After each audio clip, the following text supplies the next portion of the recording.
Dictation start होगी 5 second बाद।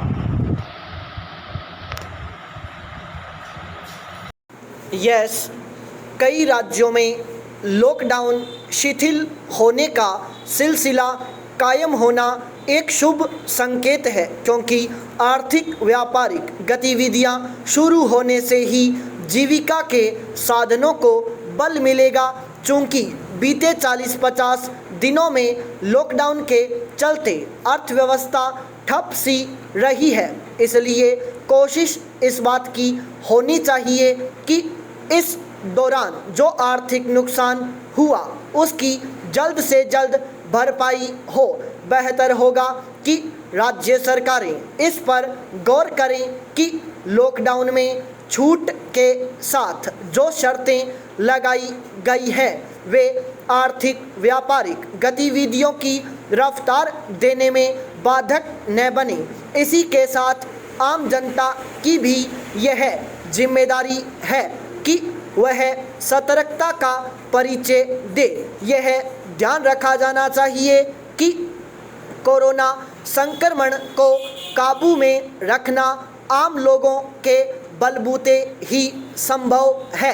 सरकारें और उनका प्रशासन एक सीमा तक ही लोगों को सतर्क रहने के लिए प्रेरित कर सकता है। उसकी ओर से कोरोना संक्रमण से बचे रहने के उपायों को लेकर रोक टोक करने, जुर्माना लगाने आदि की अपनी एक सीमा है।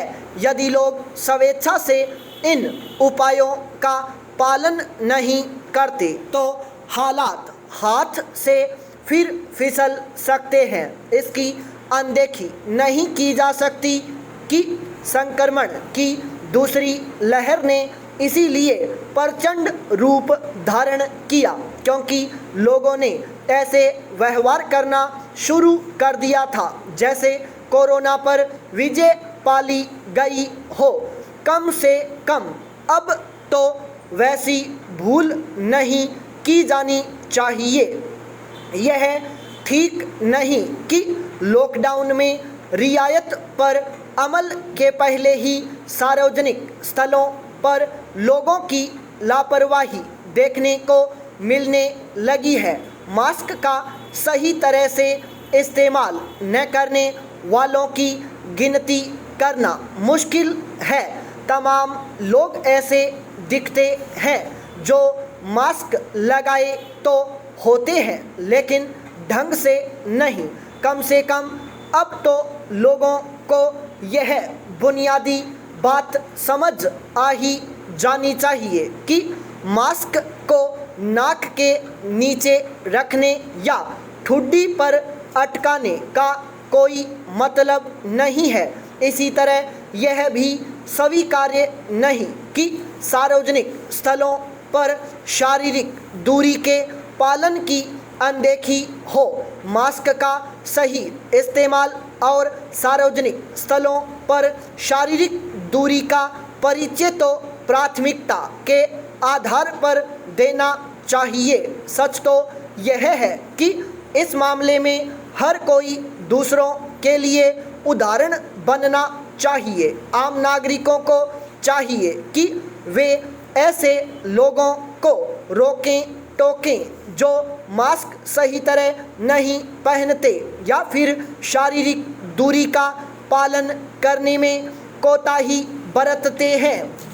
वास्तव में यह हर किसी का राष्ट्रीय दायित्व बनना चाहिए। लोग अपने इस दायित्व के प्रति सतर्क हों। इसके लिए राज्यों को नए सिरे से दिशा निर्देश भी जारी करने चाहिए। इसी के साथ उन्हें टीकाकरण को गति भी देनी चाहिए। पाई पैराचेंज बीते कुछ समय से वैश्विक स्तर पर ऐसे स्वर मुखर हुए हैं जिनका जोर इस परिकल्पना की गहराई से पड़ताल करने पर है कि कोरोना वायरस वुहान लैब से निकला। अगर ऐसा हुआ है तो कोविड-19 महामारी पर पर्दा डालने का चीनी प्रयास इस सदी का सबसे बड़ा अपराध माना जाएगा। विश्व युद्ध की भांति ही यह महामारी भी पूरी दुनिया के लिए निर्णायक बन गई है। जहां से यह महामारी निकली, उस देश को छोड़कर उसकी तबाही के विभत्स निशान दुनिया भर में देखे जा रहे हैं। चीन ही इससे सबसे कम प्रभावित होने वाला देश है। यह तथ्य भी कम अजीब नहीं कि महामारी से उपजी जिस वैश्विक व्यथा को शब्दों में व्यक्त नहीं किया जा सकता, वह चीन के लिए व्यापक आर्थिक लाभ का कारण बनी। महामारी के दौरान उसकी अर्थव्यवस्था तेजी से बढ़ती रही, उसका निर्यात भी चढ़ता गया। यदि किसी अन्य देश से निकला ऐसा कोई खतरनाक वायरस दुनिया भर में महामारी फैलाकर उथल पुथल मचाता, तो यकीनन वह अंतर्राष्ट्रीय कटघरे में खड़ा होता। लेकिन चीन अब तक इस महामारी की जिम्मेदारी से बचता रहा है। इतना ही नहीं, वह कोरोना वायरस के उद्गम को लेकर गहन जांच की दिशा को भटकाने में सफल हुआ है। कोरोना की उत्पत्ति को लेकर अमेरिकी राष्ट्रपति जो बाइडेन द्वारा गहराई से जांच किए जाने में देरी से दिखाई गई दिलचस्पी के बावजूद अंतर्राष्ट्रीय समुदाय का ध्यान महामारी की जड़ में जाने के बजाय विध्वंस मचा रहे उसके विभिन्न प्रतिरूपों पर कहीं अधिक है। वर्ष 2002-2003 में दस्तक देने वाली सार्स महामारी के बाद विश्व स्वास्थ्य संगठन यानी WHO ने सदस्य देशों के लिए इंटरनेशनल हेल्थ रेगुलेशन नाम से एक नियमावली जारी की थी। उसके अनुच्छेद 6 में चीन सहित प्रत्येक सदस्य देश के लिए यह बाध्यकारी प्राविधान है कि किसी देश को अपने क्षेत्र में वैश्विक जोखिम बढ़ाने वाली स्वास्थ्य समस्या को लेकर सूचनाएं एकत्र कर WHO को 24 घंटों के भीतर सूचित करना होगा। फिर भी चीन ने इस नियम का उल्लंघन किया। WHO के एक अंतर्राष्ट्रीय पैनल ने एक हालिया रिपोर्ट में यह स्वीकार किया कि संगठन को वुहान में कोविड-19 के बारे में पहली बार सूचना ताइवान में छपी खबर और एक ऑटोमेटेड अलर्ट सिस्टम से मिली, जिसने एक अजीबोगरीब न्यूमोनिया के बारे में बताया था। एक और पहलू ने कोरोना की उत्पत्ति पर पर्दा डालने की चीनी कोशिशों में मदद की। दरअसल अमेरिकी सरकार की एजेंसियों ने 2014 से ही वुहान की खतरनाक लैब वुहान को वित्तीय मदद मुहैया कराई।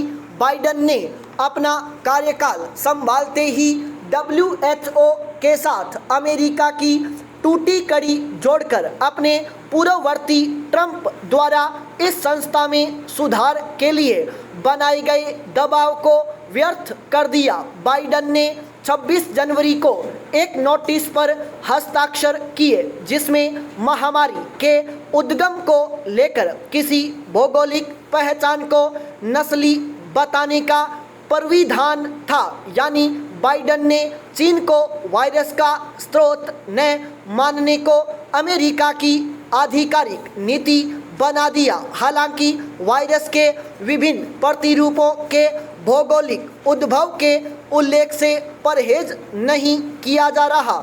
सवाल यह है कि आखिर अमेरिकी एजेंसियों ने चीनी सेना से जुड़ी वुहान की लैब को धनराशि क्यों दी।